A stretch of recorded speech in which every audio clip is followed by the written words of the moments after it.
Welcome to the 700 Club. Neck and neck, Virginia's candidates for governor are racing across the state, and now a mad rush to win voters in the final hours of the campaign. A race this close is not good news for the Democrats. Well, still, a Republican hasn't won statewide office in Virginia since 2009. So can Glenn Youngkin pull off a victory? Dale Hurd has the latest on an election that national party leaders and political analysts are watching closely.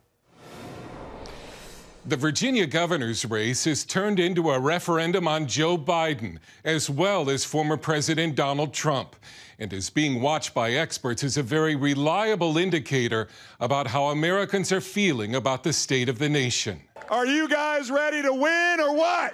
The race pits political newcomer and Republican businessman Glenn Youngkin against former governor Democrat Terry McAuliffe. Right now, we have a big lead in the early vote. Both candidates are crisscrossing the Commonwealth in a final sprint toward tomorrow's election. McAuliffe says he's running on education. I got big, bold plans. I'm leading on education. That's the reason why I'm running. But if you watch McAuliffe's ads, he appears to be running against Donald Trump.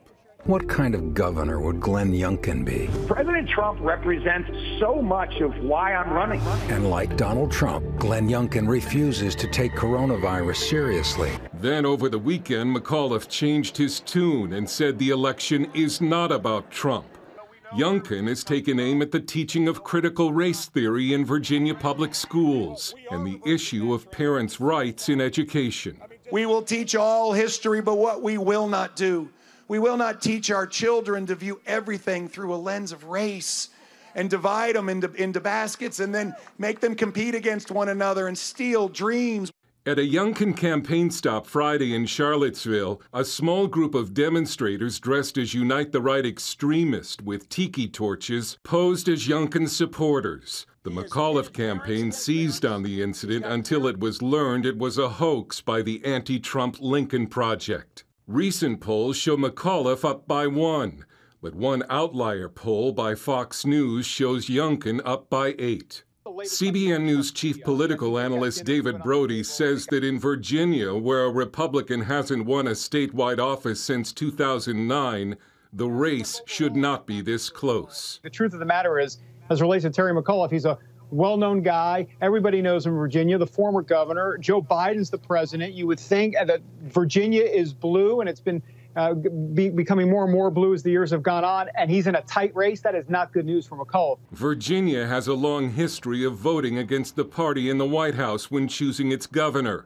And with Joe Biden's low approval numbers, there are signs rank-and-file Democrats aren't as energized to vote. I do think that there is an enthusiasm gap with the Democrats. I think a lot of people are just kind of frazzled and burnt out with everything that's going on. Democrats are disillusioned and therefore are less enthusiastic about voting. That is really entirely the reason why this is tied. No matter who wins, Virginians will elect their first lieutenant governor that is a woman and a woman of color, either Democrat Hala Ayala or Republican Winsome Sears. In the only other gubernatorial race Tuesday, New Jersey Governor Phil Murphy leads in his re-election bid against Republican challenger Jack Ciattarelli. Dale Hurd, CBN News.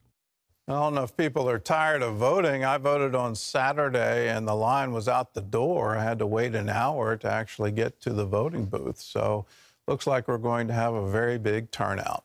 Well, CBN Washington correspondent Tara Mergener joins us now for more on the race. So, Tara, what seems to be behind the surge for Youngkin?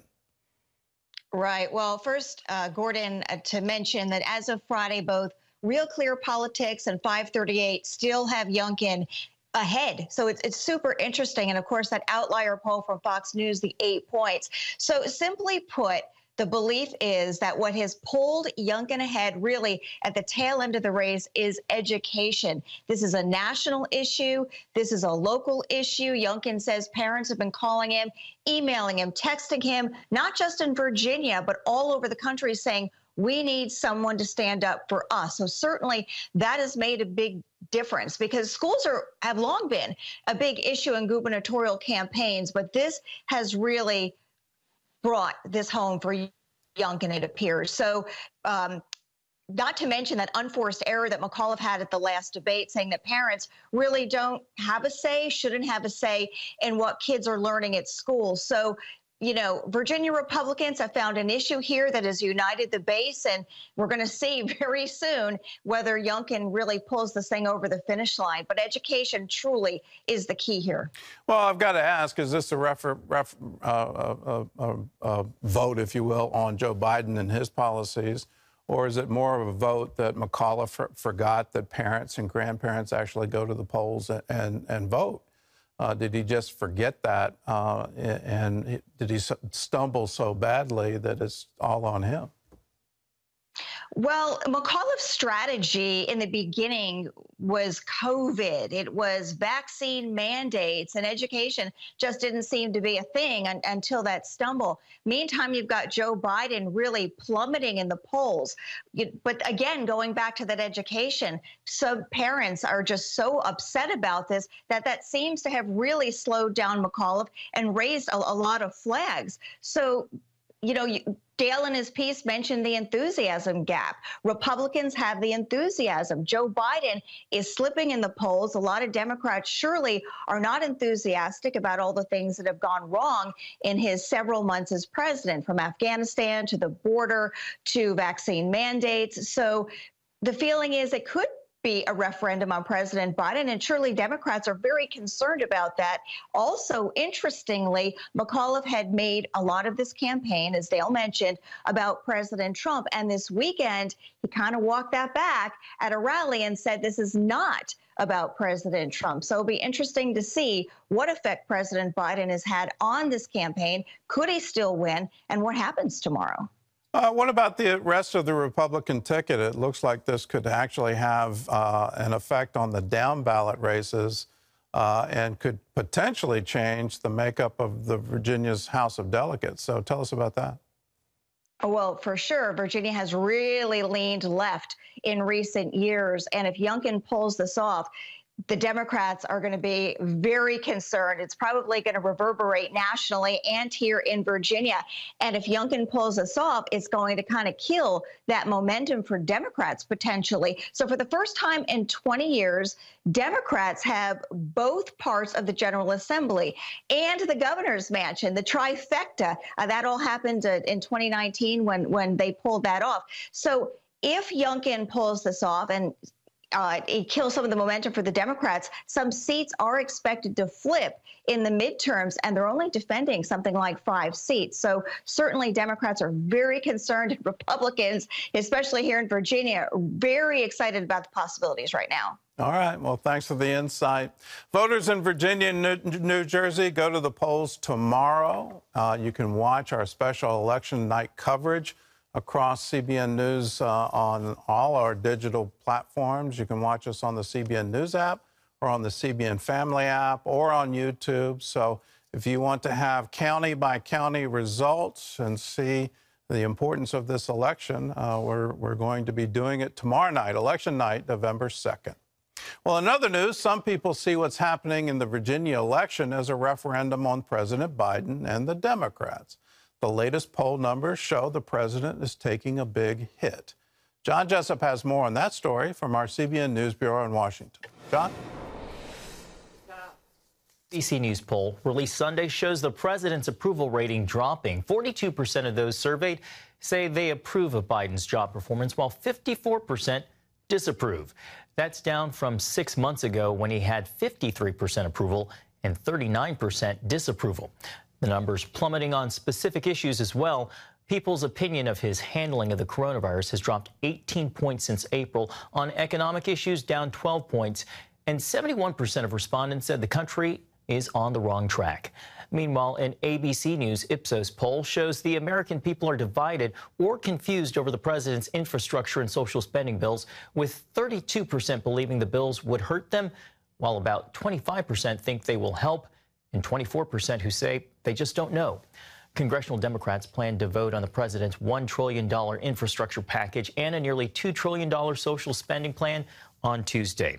Well, the president arrived in Scotland this morning, meeting in Glasgow to meet with world leaders from more than 200 countries for a climate change summit.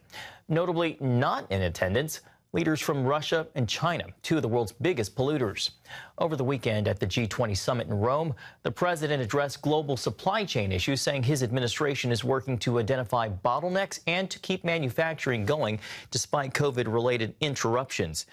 His own officials, however, pointing the finger at the private sector. Fundamentally, it's up to the producers, the shippers, and the retailers. People say to me, will Christmas gifts be delivered? To which I say, call FedEx. You know, that isn't what the government does. Bad weather and staffing shortages caused a snarl in airline traffic this weekend. American Airlines canceled nearly 2,000 flights after high winds closed runways at its Dallas-Fort Worth hub, creating a cascade of delays. The shutdown affecting more than 150,000 passengers Saturday and Sunday.